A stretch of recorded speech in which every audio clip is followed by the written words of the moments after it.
मोर भी निज लोक आज्ञा बहुत जन कही जे तू आज कष्ट पाउछु ना तोर कौन सी कुकुर्म पाई कैंसर तते हैला कहार अभिशाप पड़ेगा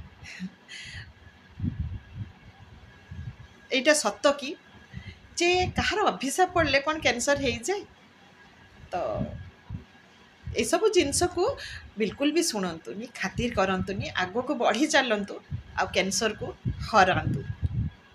जय जगन्नाथ सांग मैंने तो आज आ गोटे नुआ वीडियो को मु चली आपण मान को स्वागत जनाऊँ। तो सांग मैंने बहुत जन कमेंट रे लिखी थिले जे कैंसर ट्रीटमेंट जिते चलुची से आमर खाद्य कौन हवा दरकार तो मु बहुत गुड़िक रील्स रे देइची वीडियो भी पोस्ट करिछि आपण मानक पई जे गोटे कैंसर पेशेंट को कौन खाइबा दरकार कौन खाइबा उचित नुह। तो गोटे कैंसर पेशेंट जितेबले तार सर्जरी होता है बा केमो पीरियड्स रे सेतेबले से पेशेंट रो इम्यूनिटी पावर बहुत लो हो जाए तेणु आमे एमितिका खाद्य खाइबा दरकार जेमितिका हमर इम्यूनिटी पावर आमे गेन करिबा। तो सबु प्रकार आपण फ्रेश वेजिटेबल्स खाई परिबे सबु प्रकार फ्रूट्स खाई परिबे। हाँ बहुत जन पेशेंट को डॉक्टर एवॉइड करिया पई कहि थांती फ्रूट्स तो एमितिका जो गुड़ाक कहीं सबू एवं फ्रुट्स जे गुड़ाक आम खाऊँ वाक्स मिसा हो तेणु आपन जदि फ्रुट्स खाऊँच 10 सेकेंड्स टिके उषुम पानी रे पकातु तापरे ताकू भल कि धोईकी चोपा छड़े खातु।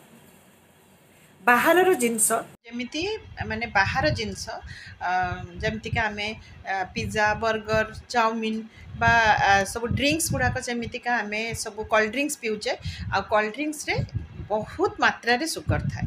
तो जमीतिका मु प्रथम कही आसी गोटे कैंसर पेशेंट को मैदा चीनी यही सबू पूरा दूर रे रहिबा दरकार कहीं जिते आम सुगर जातीय जिनस खाइबा ना तो कैंसर सेल डेभलप करथांती अधिकार अधिका आम बॉडी भितर तेणु माने यही सब जिनस को आम जगिकी रहिबा दरकार। आपन को जदि माने जूस भल लगुच पीवाई तो सेतेबेले कौन कि जिते केमो पीरियड्स रे ना गोटे कैंसर पेशेंट को सबू जिनस माने पिता लगी थाए कषा लगी थाए पार्टीर किसी टेस्ट ही न थाए केवल इच्छा हुए मीठा जिनस खाइबापी तेणु आपण गुड़ खाईपारे किंतु गुड़र भी सुगर रोची तेणु जिते कम आपण गुड़ खाईपारे तापर आपन जदि जूस पीउचंती बाहर जूस न पीके घरे आनिकी फ्रूट रो जूस तैयारी करिकी पियंतु फ्रेश वेजिटेबल्स रे आपन सूप करिकी आपन पी पारिबे आ सूपटा पार्टी को बहुत टेस्टी लगी थाए। तेणु प्रत्येक वीडियो रे मुझे सब कही आसुची मु भी देखाए आपन को मु कौन खाए न खाए तापर बहुत जन मते कमेंट रे भी लिखती दीदी मु जते लंच थाली माने देखाए ना तो समस्ते पचार दीदी आपन ये सब जिनस खाऊँच जे ना मु प्रथम जिनसटा हजबैंड को पाई बा अन्य कहा पाई घरे मेंबर्स को पाई बाढ़े आ जेहेतु फास्ट बाढ़िले टिके माने सुंदर लगे जिनसटा खाइबा थालीटा तो से वीडियोटा देखई दिए किंतु आपण मान को देखई मु कौन खाए आउ माने मैदा माने घर को भी आसबार ना आमर आसेनी तेणु जितेबले भी मु देखी ब्रेकफास्ट रे दलियार उपमा हो बा रागीर किसी आइटम आपन को बनई कि देखाई चिल्ला बनाई बेसन रे बनाई सुजी रे बनाई एमितिका कि डोसा उत्तपम इडली यही सब जिनस ब्रेकफास्ट रे माने मो फैमिली को मु दिए तापर एमितिका साधारणतः दीपर जिते मु लंच तैयारी करुच्ची से धर पोटल आलू रसाटे बनैली कि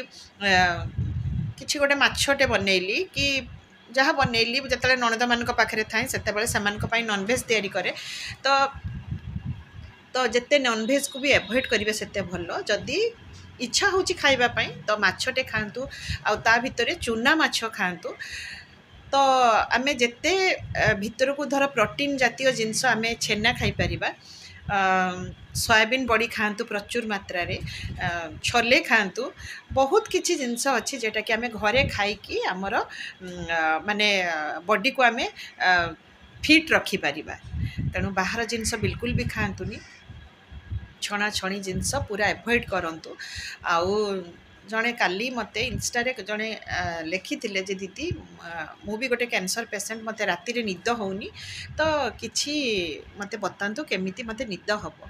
ତ କେବଳ ତାଙ୍କୁ ନୁହେଁ ସବୁ ପେସେଣ୍ଟକୁ କହିବାକୁ ଚାହୁଁଛି, ଯେତେବେଳେ ଆମର କେମୋଥେରାପି ଚାଲିଥାଏ ନା ସେତେବେଳେ ନିଦ ପୁରା ହଜିଯାଏ। କାହିଁକିନା ମୁଁ ବି ମାନେ ସେଇ ନାଁରେ ନାଉରି, କାହିଁକିନା ମୁଁ ଜାଣିଛି କେମୋ ପିରିୟଡ଼୍ସରେ ନିଦ ବିଲକୁଲ ବି ହୁଏନି। ଯେତେ ଆପଣ ଥକିଥାନ୍ତୁ ଯାହା କରିଥାନ୍ତୁ, ମାନେ ଯଦି ସ୍ଲିପିଂ ଟ୍ୟାବଲେଟ୍ ଦିଆଯାଇଥାଏ, ଯଦି ଆମେ ଖାଇବା ତ ନିଦ ହେବ, ନହେଲେ ନିଦ ହେବନି। ଆଉ ସ୍ଲିପିଂ ଟ୍ୟାବଲେଟ୍କୁ ବି ନା ଯେତେ ମାତ୍ରାରେ ଆପଣ ଆଭଏଡ଼୍ କରିବେ ସେତେ ଭଲ। ତେଣୁ ମାନେ ମୁଁ ବି ଏମିତି ସମସ୍ତେ ଶୋଇଯାଇଥିବେ, ମୁଁ ଏମିତି ଝରକା ବାଟେ ଚାହିଁକି ରହିଥିବି ରାତି ସାରା, ନିଦ ହୁଏନି। କିନ୍ତୁ ଯେତେ କେମୋର ସାଇଡ଼୍ ଇଫେକ୍ଟସ୍ ଆସ୍ତେ ଆସ୍ତେ କମିଯାଏ, 7 ଦିନ 8 ଦିନ ଗଲା ପରେ ଟିକେ ଟିକେ କମି ଆସେ, ତାପରେ ନିଦଟା ମାନେ ନିଦ ହୁଏ ରାତିରେ। ଆଉ ଆମେ ଯଦି ସେଇ ସମୟରେ ନା ଲେଟ୍ରେ ଯଦି ଆମେ ଡିନର୍ କରିବା, ତାପରେ ଡିନର୍ କରିସାରିଲା ପରେ ଶୋଇବାକୁ ଆସିଲେ ପ୍ରାୟ ସମସ୍ତଙ୍କର ହ୍ୟାବିଟ୍ ଥାଏ ଖଟରେ ଶୋଇଲା ବେଳକୁ ମୋବାଇଲ୍ ଧରିକି ଦେଖିବେ, ତ ନିଦଟା ବହରିଯାଏ, ଆମର ନିଦ ଆସେନି। ତ ଯେତେ ଶୀଘ୍ର ଆପଣ ପାରିବେ ଶୁଅନ୍ତୁ। ଆଉ ସବୁ ଭାଇ ଭଉଣୀକି କହିବାକୁ ଚାହୁଁଛି ଯେଉଁମାନେ କ୍ୟାନ୍ସର ପେସେଣ୍ଟ, କାହିଁକିନା ସେତେବେଳେକାର ମନର ପରିସ୍ଥିତି ନା ମାନେ ବହୁତ ଖରାପ ଥାଏ, ବହୁତ ଖରାପ ଥାଏ। ବହୁତ କଷ୍ଟରେ ନିଜକୁ ମଜବୁତ କରିବାକୁ ପଡ଼େ, ନିଜ ନେଗେଟିଭ୍ ଥଟ୍ସ ସବୁ ବାହାର କରିକି ପଜିଟିଭ୍ ଥଟ୍ସ ରଖିବା ପାଇଁ ନା ବହୁତ ତାକତ ଦରକାର। ତେଣୁ ସମସ୍ତେ ସେୟା ପାରିନଥାନ୍ତି। ତେଣୁ ସମସ୍ତଙ୍କୁ କହିବାକୁ ଚାହୁଁଛି ଯେଉଁମାନେ କେମୋ ନେଉଛନ୍ତି, ତ ସେମାନଙ୍କୁ କହିବାକୁ ଚାହୁଁଛି ଯେତେବେଳେ ଆପଣ ଶୀଘ୍ର ଡିନର୍ କରିନିଅନ୍ତୁ, କରିସାରିଲା ପରେ ଶୀଘ୍ର ଶୀଘ୍ର ବେଡ଼୍କୁ ଆସନ୍ତୁ। ତାପରେ ବସିକି ଗୋଟେ ଡାଏରୀ ମେଣ୍ଟେନ୍ କରନ୍ତୁ ବା ଗୋଟେ କପି ରଖନ୍ତୁ, ଯେଉଁଥିରେ କି ଆପଣ ପ୍ରତ୍ୟେକ ଦିନ ଆପଣ ଯାହାକୁ ମାନନ୍ତି, ମୁଁ ଯେମିତି ମୋର ଭାଇ କାଳିଆ, ମୁଁ ଜଗନ୍ନାଥଙ୍କ ମାନେ ମୁଁ ନିଜକୁ ସମର୍ପଣ କରିଦେଇଛି ତାଙ୍କ ପାଖରେ। ତେଣୁ ମୁଁ କ'ଣ କରେ ନା ମୋ ଭାଇ ପାଖକୁ ପ୍ରତ୍ୟେକ ଦିନ ଗୋଟେ ପେଜ୍ ଚିଠି ଲେଖେ, ଦ୍ୟାଟ୍ ଟୁ ବି ମାନେ ପଜିଟିଭ୍ ଥଟ୍ସ ଯେତେ ଥାଏ। ଆଉ ଯେତେବେଳେ ବି ଆପଣ କିଛି ଠାକୁରଙ୍କୁ ମାନେ ଲେଖୁଛନ୍ତି ନା, କିଛି ନେଗେଟିଭ୍ ଜିନିଷ ଲେଖନ୍ତୁନି, ଯେ ମୋର କାହିଁକି ଏମିତି ହେଲା, ଭଗବାନ ମୋତେ କାହିଁକି ଏମିତି ଦଣ୍ଡ ଦେଲ, ମୋତେ ଶୀଘ୍ର ଭଲ କରିଦିଅ, ମୁଁ ବହୁତ କଷ୍ଟ ପାଉଛି, ଏସବୁ ଜିନିଷ ବିଲକୁଲ ବି ଲେଖନ୍ତୁନି। କାହିଁକି ନା ସେଇ ଗୋଟିଏ ଲୋକ ଭଗବାନ ଯିଏକି ଆମର ପ୍ରତ୍ୟେକ ପ୍ରୋବ୍ଲେମ୍ ସିଏ ଜାଣିଛି, ଆମେ ନ କହିଲେ ବି ସିଏ ଜାଣିଛି।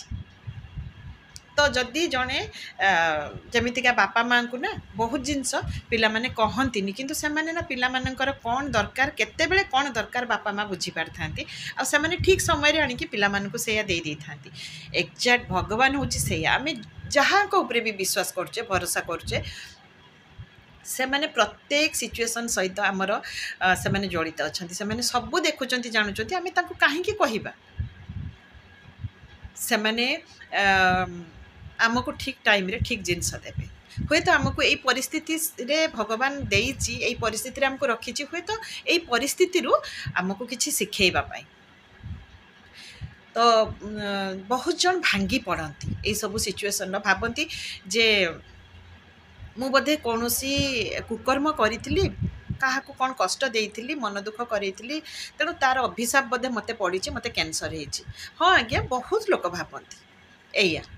କାହିଁକି ନା ମୋତେ ମୋ ନିଜ ଲୋକ ବି ବହୁତ ଜଣ କହିଛନ୍ତି, ମୋର ବି ନିଜ ଲୋକ ଆଜ୍ଞା ବହୁତ ଜଣ କହିଛନ୍ତି ଯେ ତୁ ଆଜି କଷ୍ଟ ପାଉଛୁ ନା, ତୋର କୌଣସି କୁକର୍ମ ପାଇଁ କ୍ୟାନ୍ସର ତତେ ହେଲା, କାହାର ଅଭିଶାପ ପଡ଼ିଲା। ଏଇଟା ସତ କି ଯେ କାହାର ଅଭିଶାପ ପଡ଼ିଲେ କ'ଣ କ୍ୟାନ୍ସର ହେଇଯାଏ? ତ ଏସବୁ ଜିନିଷକୁ ବିଲକୁଲ ବି ଶୁଣନ୍ତୁନି, ଖାତିର କରନ୍ତୁନି, ଆଗକୁ ବଢ଼ି ଚାଲନ୍ତୁ ଆଉ କ୍ୟାନ୍ସରକୁ ହରାନ୍ତୁ।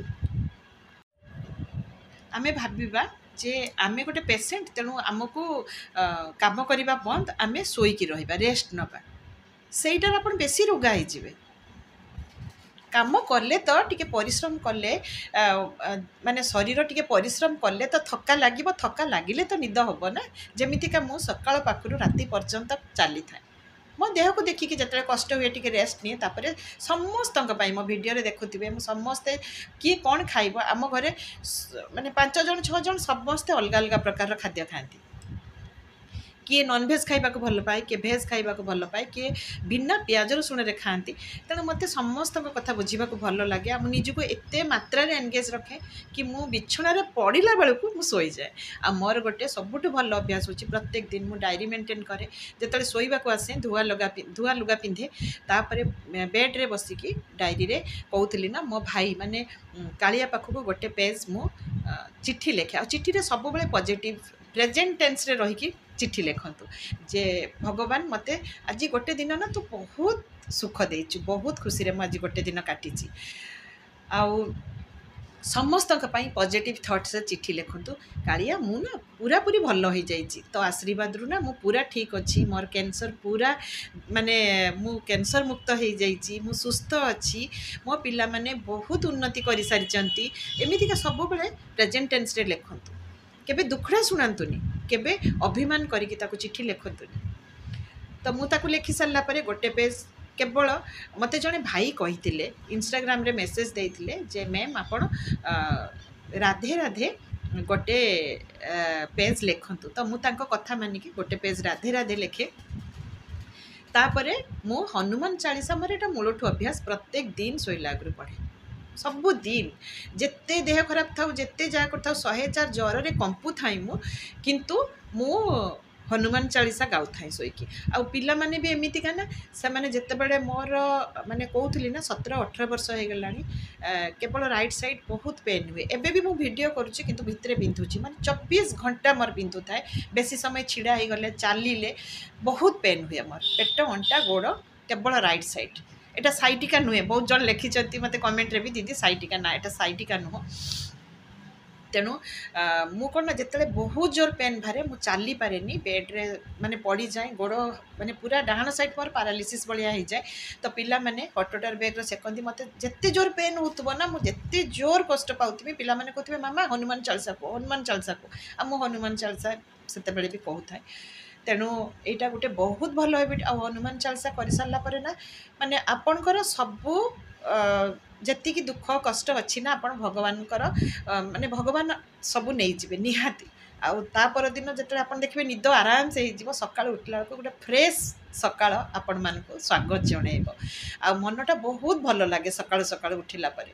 तेणु गोटे प्रत्येक लोकंक पई तो निदटा निहाती जरूरी। आ गोटे कैंसर पेशेंट पई निदटा बहुत जरूरी। आ भल निद हवा आती करिकी देखंतु आपन को राति रे केते शांति रे निद हो। कौन सी स्लीपिंग टैबलेट खाइबा आपनकर जरूरी पड़िबनी। तो जो भाई भौणी मैंने मत प्रश्न करते हुए तो ये भिडियो रे तांकर उत्तर पाई जाइथिबे। आ जेते मात्रा रे मु कहूची आउ थरे जेते मात्रा रे आपन वेजिटेबल्स खातु, फ्रूट्स खातु, कंचा हलदी एटा मोस्टली खाली पेट्रे खाइबे। कंचा हलदी निहाती। आ कंचा हलदी मार्केट रे आपन को आराम से मिल जिवो। तो कंचा हलदी खातु, तुलसी पत्र प्रत्येक दिन खातु। प्रत्येक दिन गोटे कप गरम पानी रे फाळे लेंबू निहाती चिपुड़ी की ताकू माने चा पीला भलिया पियंतु। आ सुगर जातीय जिनस पूरा पूरी एवॉइड करंतु। मु हाथ जोड़ी की रिक्वेस्ट करूची सब कैंसर भाई भौणी मानकु। तेणु तो रखुची आउ नेक्स्ट वीडियो रे आउ किछि मु कहिबी एई कैंसर उपरे। तो जति भल लागिथिबो आजिकार वीडियो निहाती लाइक शेयर निहाती करिवे। काहेकि ना आपण जेते मात्रा रे शेयर करिवे ना वीडियोटी को हुए तो अन्य जो भाई भौणी माने हताश हो जाउचंती कैंसर रे रहिकी, कैंसर रे पीड़िता भाई भौणी मानकु बहुत किछि हेल्प करि परिबो वीडियो मु भाबुची। तेणु बिल्कुल भी डरी जातुनी। आउ आमे डरी गले ना कैंसर हमको डरेई दबो, हरेई दबो। तेणु आमको जितबार अच्छी। आउ सब बड़े ओठरे मो भाया हस रखिकी लड़तु। लड़ाटा ना बहुत भल जिनस, लड़तु आउ लड़िकी आमे जितबा कैंसर को हरेबा। तो चलतु आजिकार वीडियो एठी रखुची, पुणी देखा हबो आउ गोटे नेक्स्ट वीडियो रे जेटा कि अन्य भाई भौणी मानक पई कैंसर पीड़िता भाई भौणी पई आउ गोटे बहुत सुंदर वीडियो मु नेकी आसबी। सेते पर्यंत रहुची। जय जगन्नाथ।